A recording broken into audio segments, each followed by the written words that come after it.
नमस्कार। India debate में आप सबका स्वागत है। मैं हूं आशुतोष पाठक। मित्रों, कल संसद में लीडर ऑफ अपोजिशन और कांग्रेस के बड़े नेता, बल्कि कांग्रेस के युवराज कहें, राहुल गांधी, बड़ा जोरदार भाषण रहा। और चाहे आप कुछ भी कहें, उनकी हंसी ठिठोली जो भी कह लें, लेकिन एक बात तो तय है कि उनकी जीत मिली। उन्होंने दावा किया कि हम आपको इस बिल पर आगे बढ़ने नहीं देंगे और आपको हराएंगे। हरा दिया उन्होंने। और उसके बाद उन्होंने टीएमसी के अभिषेक बनर्जी के लिए एक ट्वीट किया। कहा, आपका बहुत बहुत धन्यवाद। मतलब उनको शुभकामना दी, टीएमसी के नेताओं को शुभकामना थी। राहुल गांधी को भरोसा नहीं था। डीएमके तो साथ में होंगे, लेफ्ट पार्टी भी केरल से होगी हमारे साथ में, लेकिन टीएमसी पर भरोसा नहीं था। केजरीवाल पर भी भरोसा नहीं था, क्योंकि दोनों की जान सांसद में फंसी हुई थी। और शरद पवार की भी पार्टी के बारे में भरोसा नहीं था और उद्धव ठाकरे की भी पार्टी के बारे में भरोसा नहीं था। तो राहुल गांधी कभी ये सोच भी नहीं पा रहे थे कि ऐसा कभी हो जाएगा, क्या ये सारे लोग हमारे साथ खड़े हो जाएंगे। तो सबका उन्होंने एक प्रकार से धन्यवाद किया। सबके दिमाग में जो कीड़ा डालना चाहते थे राहुल गांधी, सबको उन्होंने एक प्रकार से वो कीड़ा डाल दिया सबके दिमाग में, कि ये इलेक्टोरल जो परिसीमन है, ये भारत के इलेक्टोरल मैप को पूरी तरह से तहस नहस करने का प्लान है मोदी और शाह का। मतलब भारतीय जनता पार्टी की सरकार का, एनडीए का। और ये नहीं होने देना है। बात बन गई, लोगों ने मान लिया। सब लोग उनके नैरेटिव में भी आ गए। सब लोग भी अपने अपने तरफ से तर्क भी दे रहे थे। इन्होंने समझाया भी और उन लोगों ने भी अपने तर्क दिए, और दोनों के तर्क एक जगह आए तो दोनों संतुष्ट हो गए। और फिर विरोध में तर्क हुआ और नतीजा ये हुआ कि परिसीमन विधेयक पास नहीं हुआ और वुमेन रिजर्वेशन बिल भी गिर गया। लेकिन अब एक खेल शुरू हो गया। कुछ दिन पहले इलाहाबाद में एक याचिका चली जुडिशियल मजिस्ट्रेट के पास। वही राहुल गांधी के खिलाफ इंक्वायरी होनी चाहिए, जांच होनी चाहिए। किस बात की जांच होनी चाहिए? तो राहुल गांधी विदेशी नागरिकता लिए हुए हैं। अभी नागरिकता के मुद्दे पर बड़ा शोर मचा हुआ है। उस पर आप देख रहे हैं कि श्रीमान पवन खेड़ा जी, अब आप कह सकते हैं कि उनका पेड़ा, माने बतौर हिमंता विश्व शर्मा, उनका लगभग पेड़ा बन गया है। क्योंकि सुप्रीम कोर्ट ने उन्हें कहा कि नहीं, आपको मंगलवार तक की भी हम इजाजत नहीं दे सकते। आप जाइए, जो जुरिस्डिक्शन है असम हाई कोर्ट का या आसाम कोर्ट का, जहां पर ये एफआईआर दर्ज हुआ है, आपको वहां जाना पड़ेगा। ट्रांजिट बेल की जो अवधि थी, उसको एक्सटेंड करने से मना कर दिया। तेलंगाना हाईकोर्ट ने ट्रांजिट बेल की अवधि दी थी 7 दिन की, और उसको ये बढ़ाना चाह रहे थे। अदालत में उन्होंने कहा कि एम आई ए टेररिस्ट, उनकी दलील थी। अदालत ने कहा कि नहीं, आप तो टेररिस्ट नहीं है, बिल्कुल नहीं है। लेकिन जो आप तर्क दे रहे हैं वो तर्क सुसंगत नहीं है, और ये सही नहीं बैठ रहा है कि आप क्यों आसाम जाने में विलंब कर रहे हैं। तो उन्होंने कहा कि आप सैटरडे को चले जाइए। कहा सैटरडे को कोर्ट बंद है, तो मंडे को चले जाइए। अब मंडे को ये जाना नहीं चाहते थे, ये ट्यूसडे के बारे में कह रहे थे कि ट्यूसडे तक आप मुझे समय दे दीजिए और उसके बाद हम कभी भी अपीयर हो जाएंगे। लेकिन सुप्रीम कोर्ट ने मना कर दिया कि नहीं, आपको जाना पड़ेगा। ट्रांजिट जो बेल थी उस पर ही स्टे लगा दिया और एक्सटेंड नहीं किया। तो ये तो चल रहा है अभी नागरिकता को लेकर के। क्यों? क्योंकि पवन खेड़ा जी ने हिमंता विश्व शर्मा की पत्नी के खिलाफ आरोप लगाया कि 3-3 देशों की नागरिकता लेकर के बैठी हुई है वो। 3-3 देशों के पासपोर्ट हैं। उसकी कॉपी दिखाई और अब वो साबित हो रहा है कि वो फर्जी कॉपी थी। वो सारे पासपोर्ट फर्जी थे। और जो आरोप लगाया 52,000 करोड़ की कंपनी का, वो भी फर्जी कागजात सामने आ रहे हैं। तो फंस गए हैं पवन खेड़ा। लेकिन अभी जो याचिका डली है, वो याचिका कोई यूं ही कोई खिलाड़ी ने आकर के नहीं दिया है। वो भारतीय जनता पार्टी के लीगल सेल के मेंबर हैं और बनारस से आते हैं। रहने वाले वो कर्नाटक के हैं, लेकिन वो बीजेपी के कार्यकर्ता हैं, वकील हैं पेशे से, और लीगल सेल में बड़ी भूमिका निभाते हैं और प्रधानमंत्री की कॉन्स्टिट्यूंसी से हैं। उन्होंने एक याचिका लगाई कि राहुल गांधी के पास इंग्लैंड की नागरिकता है, उनके पास डॉक्यूमेंट है और प्रूफ है। इसकी जांच होनी चाहिए। उन्होंने ये नहीं कहा कि बिल्कुल है, हम जो कह रहे हैं वही सही है। वो कह रहे हैं कि मेरे पास कुछ डॉक्यूमेंट हैं, इस डॉक्यूमेंट की जांच होनी चाहिए और विधिवत जांच होनी चाहिए। अगर ये डॉक्यूमेंट सही हैं, तो फिर उस पर कार्रवाई होनी चाहिए और अगर ये गलत है, तो फिर हमें बताया जाए और अगर गलत हो गया, तब फिर राहुल गांधी उनके ऊपर डिफेमेशन सूट भी कर सकते हैं। तो जो स्थिति हेमंत बिश्व शर्मा की अभी है पवन खेड़ा को लेकर के, राहुल गांधी की हो जाएगी श्रीमान जिग्नेश जी को लेकर के, जो कर्नाटक के रहने वाले हैं। लेकिन जुडिशियल मजिस्ट्रेट ने कहा कि किसी की नागरिकता को तय करना ये हमारी जिम्मेदारी नहीं है। हम कॉम्पिटेंट अथॉरिटी नहीं है नागरिकता का परीक्षण करने के लिए। हालांकि उनको परीक्षण वो कर सकते थे, वो आदेश दे सकते थे, लेकिन उन्होंने कहा कि नहीं, मैं कॉम्पिटेंट अथॉरिटी नहीं हूं नागरिकता की परीक्षण के लिए, आप कॉम्पिटेंट अथॉरिटी को अप्रोच कीजिए। खैर, कोई बात नहीं है।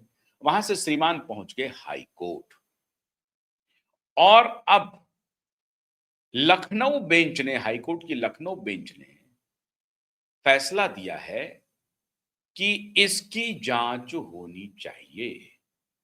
और जांच कैसे होगी? प्राथमिकी दर्ज होगी, प्राथमिकी दर्ज होने के उपरांत उसकी जांच होगी। इसके पहले भी कई बार ये बातें चर्चा में आई और सुब्रमण्यम स्वामी तो अक्सर ये बोलते रहते हैं। सुब्रमण्यम स्वामी तो बोल रहे थे कि राहुल गांधी ब्रिटेन की नागरिकता रखते हैं, बल्कि ब्रिटेन की कंपनी में डायरेक्टर हैं और वहां पर वो उनका से है और डायरेक्टर ब्रिटेन की कंपनी में जो हो सकता है अगर वहां का, उसमें वो डोमिसाइल दिखाए हैं, वो ब्रिटिश नागरिकता दिखाए हैं, वो डोमिसाइल हैं ब्रिटेन के। तो ये कैसे बना, कहां से बना? अब भाई जिग्नेश जी कह रहे हैं कि उनके पास जो डॉक्यूमेंट है वो सरकारी डॉक्यूमेंट है। तो क्या वहां के जो इलेक्टोरल रोल है उसमें राहुल गांधी का नाम है, या वहां के पासपोर्ट इनके पास है, या और किसी चीज में किसी कंपनी के डायरेक्टर बने हुए हैं और उस डायरेक्टर में जो सिटीजनशिप है उसमें वो ब्रिटिश सिटीजनशिप लिखा हुआ है? किस प्रकार के डॉक्यूमेंट हैं? यही बात वो कह रहे हैं श्रीमान जिग्नेश जी, जो भारतीय जनता पार्टी के लीगल सेल के मेंबर हैं। वो कह रहे हैं कि इसकी जांच करा ले सरकार, और इसके लिए उन्होंने कोर्ट को अप्रोच किया है। हालांकि उनको चाहिए था कि भारत सरकार को पत्र लिखती, भारत सरकार जांच करके बताती। भारत सरकार ने सोचा होगा कि साहब यहां तो पॉलिटिक्स हो जाएगी, हम अगर मान लीजिए कि उनको कहेंगे कि हम, हमारे पास ये डॉक्यूमेंट है, वो है, तो वो कहेगा कि हमारे खिलाफ पॉलिटिकल वेंडेटा से ऐसा काम कर रही है। अब अगर भारतीय जनता पार्टी के लीगल सेल का कोई व्यक्ति अदालत अप्रोच कर रहा है और उस अदालत में जाकर के ये आदेश हो रहा है कि नहीं, राहुल गांधी के खिलाफ जो कुछ भी आरोप लगाए जा रहे हैं उसकी जांच की जाए, ये आदेश आ गया, तो अब ये मामला क्या हो गया?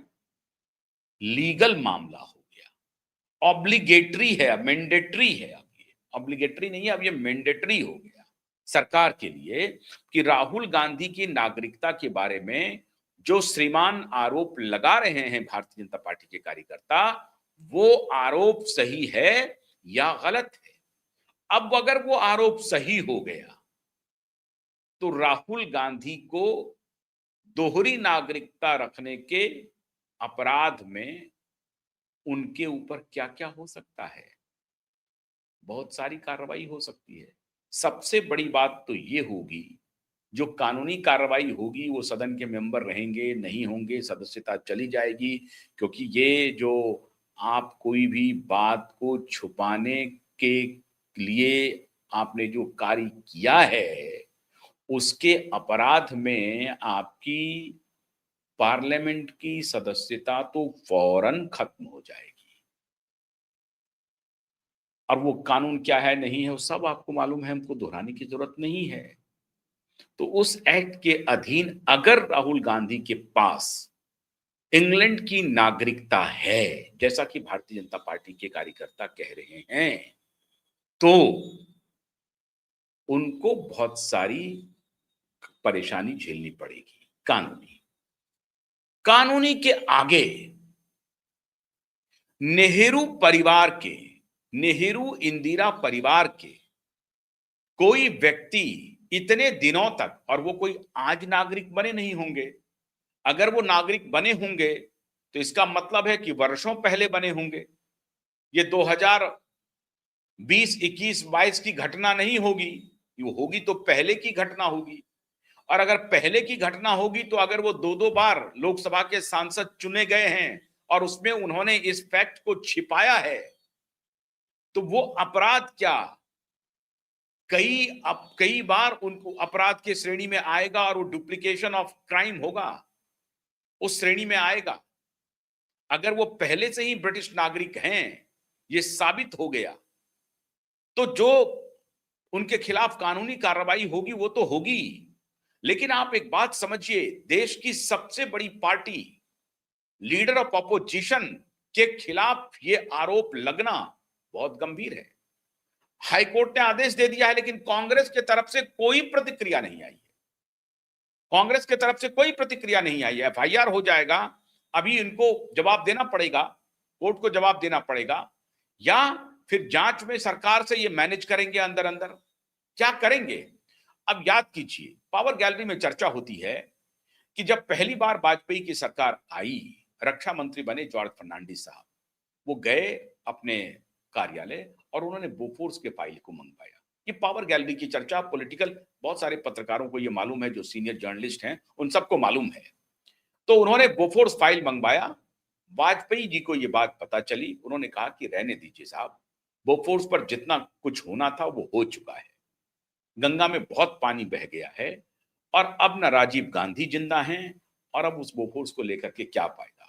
जिसके खिलाफ सबसे गंभीर आरोप लगे थे, अब वो व्यक्ति ही इस दुनिया में नहीं है, तो उस फाइल को मत खोलिए। क्या ऐसा कुछ हो जाएगा राहुल जी के साथ भी? क्या भारत सरकार कहेगी कि नहीं नहीं, हमने जांच कर लिया है, राहुल गांधी के पास कोई विदेशी नागरिकता नहीं है? और अगर ऐसा हो गया तो श्रीमान, उनके जो कार्यकर्ता हैं, भारतीय जनता पार्टी के कार्यकर्ता, उनकी क्या गत होगी आने वाले दिनों में? वही स्थिति होगी जो पवन खेड़ा की हो रही है। उनके खिलाफ आरोप लगेगा कि आपने फोर्ज डॉक्यूमेंट पेश किए हैं, आपने अदालत का वक्त बर्बाद किया है, आपने लीडर ऑफ अपोजिशन, एक जिम्मेदार पद पर बैठे हुए व्यक्ति को डिफेम करने की कोशिश की है, एक परिवार को राजनीतिक रूप से डिफेम करने की कोशिश की है, एक पार्टी को डिफेम करने की कोशिश की है। और वो सारी धाराएं जो अभी पवन खेड़ा के खिलाफ लग रही है, वो श्रीमान जिग्नेश के खिलाफ लगेगी, लगेगी, 100% लगेगी। अगर ये जांच में साबित हो गया कि राहुल गांधी के पास विदेशी नागरिकता नहीं है तो। लेकिन ये जांच करने का अधिकार तो भारत सरकार को है। अब सरकार, जैसा मैंने आपको एग्जांपल दिया कि स्वयं वाजपेयी जी ने जॉर्ज फर्नांडिस को कह दिया कि बोफोर्स की फाइल को खोलने की आवश्यकता नहीं है। ये हियर से की बात मैं कह रहा हूं। अब तो ना वाजपेयी जी जिंदा है, ना जॉर्ज फर्नांडिस जिंदा है।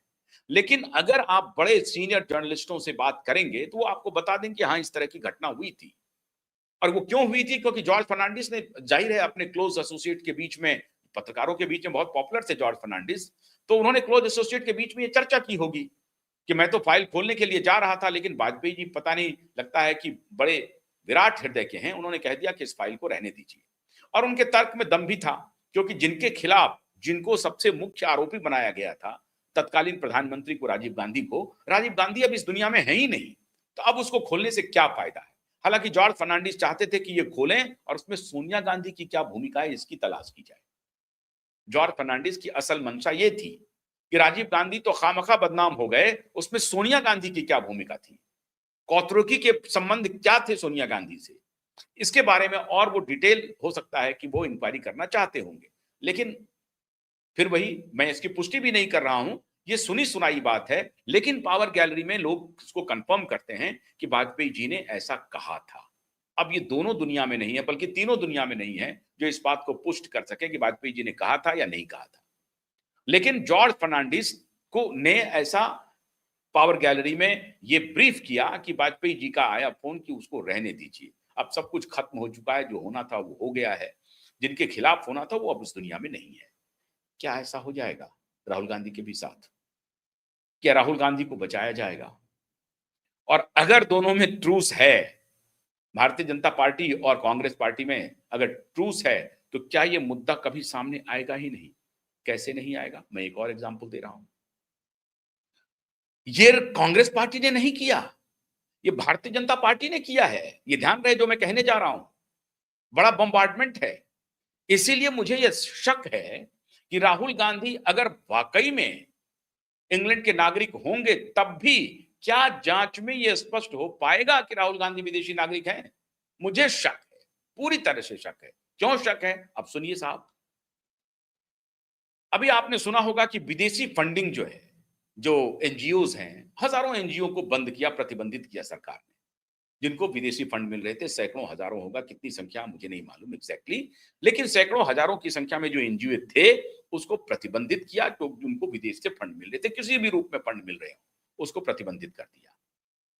लेकिन राजनीतिक फंड, पार्टियों को जो विदेशी फंड मिल रहे थे उसमें कोई चर्चा नहीं हो, ये बात पर्दे के बाहर नहीं है, तो इसमें एक रणनीति बनाई गई। कहा गया कि एक ऐसा कानून ले आते हैं जिस कानून के तहत किसी भी राजनीतिक पार्टी को जो फॉरेन फंडिंग मिलती है, किसी भी स्रोत से मिलती है, भले ही उसको दाऊद अब्राहम करता हो। अब देखते जाइए खेल कितना खड़ा है। मुझे नहीं मालूम है कि बेचारे जिग्नेश साहब फंसेंगे या बेचारे उबरेंगे, लेकिन करिए, चलिए वो अति उत्साह में अपना कर रहे होंगे कि नहीं हम तो राहुल गांधी की सदस्यता को एकदम से खत्म करके रखेंगे, एक्सपोज करके रहेंगे, राहुल गांधी जो है सो विदेशी नागरिक है ये बता के रखेंगे। लेकिन मुझे शक है कि उनकी पार्टी उनके साथ खड़ी होगी कि नहीं, उसका मैं उदाहरण दे रहा हूं। तो भारतीय जनता पार्टी की जब सरकार 2014 में आई तो इन्होंने कहा कि एक विधेयक लाते हैं, कानून बनाते हैं। कानून क्या बने कि राजनीतिक पार्टियों को जो विदेशी फंड मिलता है उसकी ऑडिटिंग नहीं होगी। किसी भी पार्टी को, लेफ्ट को मिले, बीजेपी को मिले, कांग्रेस को मिले, जनता दल को मिले, आरजेडी को मिले, स्टालिन को मिले, किसी पार्टी को मिले, हैरू गैरू नत्थू खैरू, किसी पार्टी को मिले, विदेशी फंड उनको मिल रहा है, दाऊद दे रहा है, कोई बात नहीं है, सीआईए दे रहा है, कोई बात नहीं है, आईएसआई दे रहा है, कोई बात नहीं है, क्योंकि ऑडिट ही नहीं होगी ना, ऑडिट ही नहीं होगी। ये कानून भारतीय जनता पार्टी लाई और शागिर्द किसको बनाया? कांग्रेस पार्टी को बनाया। मैं आपको जो बात कह रहा हूं मित्रों वो बहुत गंभीर है, बहुत गंभीर है। और फिर इसमें जो दोनों पार्टी के जो समर्थक हैं वो इस रूप में मत देखिए, इसे आप समर्थन और विरोध के रूप में मत देखिए। ये मामला बहुत गंभीर है, ये देश से जुड़ा हुआ मामला है, इसलिए हर देशवासी को ये जानने का अधिकार है। बहुत लोग बहुत अच्छा काम कर रहे हैं, मोदी जी भी अच्छा काम कर रहे हैं, कभी किसी जमाने में कांग्रेस पार्टी ने भी अच्छा काम किया था। राइट टू इंफॉर्मेशन एक्ट, विधेयक, कानून कांग्रेस पार्टी ही लाई थी। और ये जो मनरेगा जिसके बारे में कभी हमारे मोदी जी मजाक उड़ाया करते थे, मनरेगा भी राहुल गांधी का ही था, फूड फॉर सिक्योरिटी भी राहुल गांधी मतलब कांग्रेस पार्टी का ही था। तो कुछ अच्छे काम भी कांग्रेस पार्टी ने किए हैं, ज्यादातर बुरे काम किए हैं, तो उसकी आलोचना होती है। तो भारतीय जनता पार्टी ने फ्लोर मैनेज किया कि ये विधेयक, कानून कैसे बन जाए, कोई विरोध नहीं। कांग्रेस पार्टी के साथ हाथ मिलाया और कहा कि हम ही दोनों सबसे ज्यादा लेते रहे हैं पैसा, बाकी को मिलता है कि नहीं मिलता भगवान जाने। तो एक काम करते हैं, आप भी आ जाइए, हम भी आ जाते हैं, दोनों आदमी मिल जाते हैं, इस मुद्दे पर हम दोनों सहमत हो जाते हैं।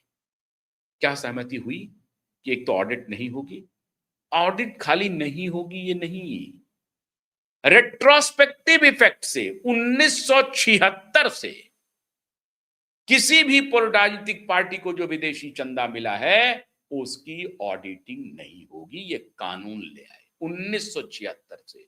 अगर मनसा साफ होती, मैं क्यों कह रहा हूं, हर चुनाव के पहले आप रॉबर्ट वाड्रा के खिलाफ कैंपेन चलाते हैं, 12-12 घंटा ईडी में बिठाते हैं, सोनिया गांधी को ईडी में बुलाते हैं, राहुल गांधी को ईडी में बुलाते हैं, गिरफ्तारी नहीं होती है। केजरीवाल की हो जाती है, हेमंत सोरेन की हो जाती है, संजय राउत की हो जाती है, राहुल गांधी की गिरफ्तारी क्यों नहीं होती? सोनिया गांधी की गिरफ्तारी क्यों नहीं होती? वाड्रा की गिरफ्तारी क्यों नहीं हुई? इसका मतलब है कि सरकार डरती है, और राहुल, सोनिया और वाड्रा का इतना इकबाल है कि सरकार को हिम्मत नहीं हो रही है हाथ डालने की। हाथ डाल के तो दिखाइए, फिर 12 घंटा क्यों बिठाते हैं उनको ईडी में? केजरीवाल को तो 12 घंटा नहीं बिठाया, एक बार बिठाया, लेकर के चल पड़े आप, हेमंत सोरेन के भी उठा के चल पड़े आप। लेकिन सोनिया गांधी, राहुल गांधी और प्रियंका वाड्रा को जेल डालने की हिम्मत नहीं हो रही है, श्रीमान नरेंद्र मोदी जी को भी। अब मैं हैरान हूं, तो फिर 12-12 घंटा ईडी के दफ्तर में उन्हें बिठाया क्यों जा रहा है? खैर कोई बात नहीं, आप मेहमान नवाजी कर रहे हैं। तो साहब ये दोनों पार्टी मिल करके कहा कि रेट्रोस्पेक्टिव इफेक्ट से फॉरेन फंडिंग की ऑडिट नहीं होगी, जांच नहीं होगी। और आज का जो प्रेजेंट सिचुएशन है, आपको हमको किसी को भी रेमिटेंस आ जाए तो बैंक ही आपके पीछे पड़ जाएगी कि अपना डिटेल दे दीजिए। अभी मुझे एसबीआई जिसमें मेरा करंट अकाउंट है, उसने मुझे 3 बार कहा कि अपना केवाईसी दीजिए, केवाईसी दीजिए। मैं आपको स्वयं आपके सामने प्रत्यक्ष उदाहरण हूं। केवाईसी दीजिए, फॉरेन रेमिटेंस गूगल के पेमेंट को लेकर के। अब आप सोच लीजिए, एक आम नागरिक को कोई फॉरेन रेमिटेंस आ रहा है तो फॉरेन से पहले उनका केवाईसी होगा, वो टेररिस्ट हैं कि नहीं हैं। लेकिन राजनीतिक पार्टी को कोई टेररिस्ट पैसा दे दे, कोई ऑडिट नहीं होगा।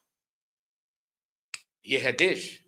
इसलिए मुझे शक है वो बेचारे उत्साही भारतीय जनता पार्टी के कार्यकर्ता पर कि पार्टी उनके साथ खड़ी होगी कि नहीं होगी कहना मुश्किल। अदालत ने तो आदेश दे दिया, लेकिन जांच होगी कि नहीं होगी कहना मुश्किल है। हाँ, न्यूज बन जाएगा, 2-4 दिन चर्चा हो जाएगी, खबरें बन जाएंगी कि राहुल गांधी के ऊपर एफआईआर हो गया है, विदेशी नागरिकता की बात होगी, पेरोल पर वो छूटे हुए हैं, सुधांशु त्रिवेदी जी के लिए ये मटेरियल मिल गया, प्रेस कॉन्फ्रेंस में जाएंगे, अरे उनके खिलाफ तो विदेशी नागरिकता का केस हो गया है, उनके खिलाफ तो ये हो गया, उनके खिलाफ तो हो गया है। हो तो गया है, लेकिन होगा कब, जांच कब होगी, पता नहीं चलेगा। अब आप सोचिए, विदेशी नागरिकता के मुद्दे पर एफआईआर का आदेश अदालत ने दे दिया, और जो अपराध की श्रेणी में सबसे अधिक है, गैंगरेप और हत्या का दिशा और सुशांत का मामला जो चल रहा है, उसमें 13 महीने से एफआईआर नहीं हो रहा है। तो खैर एफआईआर हो जाएगा, लेकिन मुझे शक है कि भारतीय जनता पार्टी की सरकार जो केंद्र में है, वो राहुल गांधी के विदेशी नागरिकता की जांच ईमानदारी से करेगी। हमको पूरा शक है। इसीलिए राहुल गांधी विदेशी नागरिक हैं कि नहीं हैं, ये बात जनता के सामने कभी आ नहीं पाएगी। हमने एक इंटरव्यू किया था बांग्लादेश के ब्लिट्स के एडिटर इन चीफ के साथ। हमारे इंटरव्यू में थे, हमारे एक साथी थे जो अब इस दुनिया में नहीं है, उन्होंने पहली बार इंटरव्यू किया था, जिसमें ब्लिट्स वालों ने, उस एडिटर इन चीफ ने पहली बार खुलासा किया कि राहुल गांधी की 3 गर्लफ्रेंड हैं, उसमें से 1-2 के साथ शादियां हैं, उनके बच्चे हैं। अब पता नहीं वो सच्ची बात है या नहीं है, लेकिन उसके ऊपर कोई खंडन नहीं किया कांग्रेस पार्टी ने। और ब्लिट्स वालों ने न सिर्फ हमारे साथ इंटरव्यू किया, 1-2 टेलीविजन चैनल्स पर भी गए, सैटेलाइट चैनल पर भी गए। कांग्रेस पार्टी ने कोई प्रतिक्रिया नहीं दी, कोई रिबटल नहीं दिया, उसके खिलाफ कोई मुकदमा दर्ज नहीं किया, कुछ भी नहीं किया।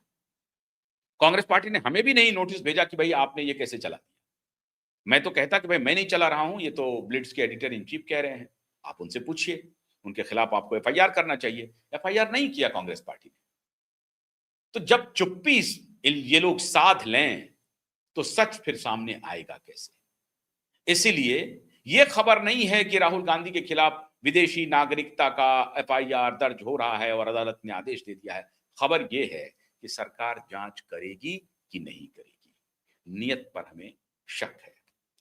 तो अब देखिए, दोनों की नियत, किसके नियत साफ है, राहुल गांधी की नियत साफ है या मोदी जी की नियत साफ है, पता ही नहीं चलेगा। आप इंतजार कीजिए। हालांकि हमारी शुभकामना है जिन्होंने ये एफआईआर दर्ज कराने की कोशिश की है, अगर उनके पास कोई वैलिड डॉक्यूमेंट हैं और वो अदालत के पहले अगर हमसे शेयर करना चाहते हैं, तो मैं उनसे रिक्वेस्ट कर रहा हूं कि वो डॉक्यूमेंट आप मुझे भी दें और हम भी अपने तरीके से ऑडिट करेंगे, कि जानकारी हासिल करने की कोशिश करेंगे कि इसमें कितनी सत्यता है। बहुत बहुत शुक्रिया। नमस्कार।